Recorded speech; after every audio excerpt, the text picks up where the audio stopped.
Hello and welcome. If you're listening to this, chances are the night isn't feeling very quiet for you. And that's okay.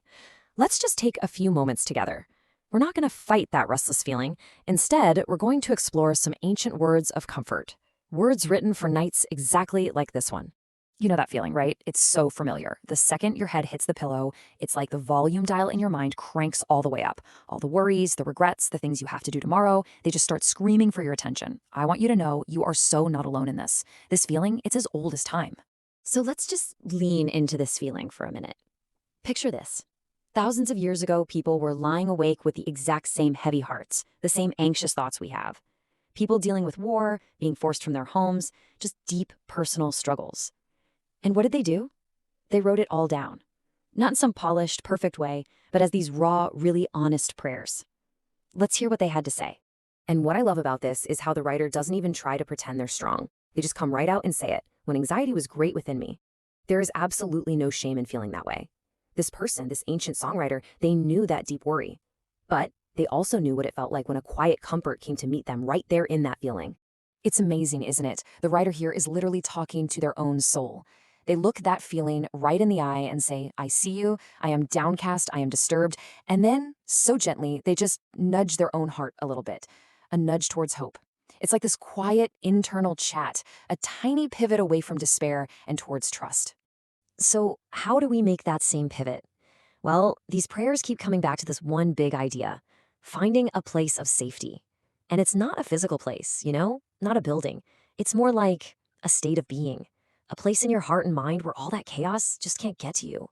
Let's take a look at how they talk about it. Just think about that question. It's such a powerful thing to ask into the darkness. Whom shall I fear? It's like asking, what if there's a light that my fears just can't put out? What if there's a sense of safety that's way bigger than whatever's worrying me right now? See, this verse doesn't pretend fear isn't real. It just makes it stand face to face with something so much greater. And the imagery here is just so beautiful, so gentle. This isn't about some cold, hard fortress. No, it's something warm and soft and incredibly personal. It's like a mother bird tucking her young ones under her wings. It's really an invitation, an invitation to feel sheltered and covered and just completely safe. Now, one of the most important parts of this whole idea of safety is that phrase, ever present. This isn't some help you have to call in from miles away. It's a strength that is already with you, right here, right now, in the middle of whatever you're going through. And that's why the writer can say, therefore, we will not fear, even when it feels like the whole world is crumbling. So let's just pause on that for a second. Just let it sink in. All of those images we've been talking about, the light, the wings, the fortress, they all come down to one simple, powerful truth. You are held. You can stop trying so hard to hold yourself together. You can just let go. You are held in a place of safety. Okay, so this feeling of safety, it builds into something even more personal. It's not just about a fortress protecting you from the outside. These prayers start talking about a guide, someone who actively, personally cares for you, someone who leads you towards peace. And the name they used for this guide? A shepherd. And this might be the most famous bedtime story in the world. But listen closely to the words. The shepherd doesn't just say, hey, you should probably rest. No, it says, he makes me lie down. He doesn't just give you a map to peace. It says he leads me beside quiet waters. It's this active, gentle guidance, literally leading you out of that restlessness and into a place of calm. All right, let's bring this right here, right now. This is not some old story about a shepherd and a sheep. This is a promise for you, for tonight. He helps you lie down. He leads you to quiet. He is with you in this room right now. And that means you don't have to be afraid of the dark, whether that darkness is outside or inside your own mind. And this is exactly how that care works when you're in a panic. You know that feeling when you think, my foot is slipping, that I can't handle this anymore feeling? Right then, in that exact moment, there is a response, an immediate supportive love that catches you, that holds you up the very second you think you're going to fall. And really, when you boil it all down, this is the shepherd's gentle invitation to your soul, especially when it's feeling frantic. It's a whisper that says, stop struggling, stop striving, stop playing the day over and over in your head. Just for a minute, be still.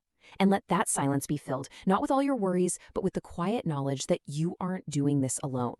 So here we are at the last part of our little journey tonight. We've looked at the anxiety, we've found a sense of refuge, and we've felt the shepherd's care.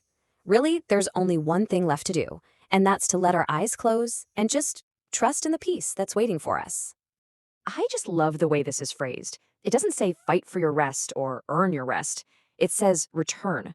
Like rest is your natural state. It's your home. You've just been wandering for a little while, and now you can gently come on back, just remembering the goodness that's holding you. And there it is. That's the final connection.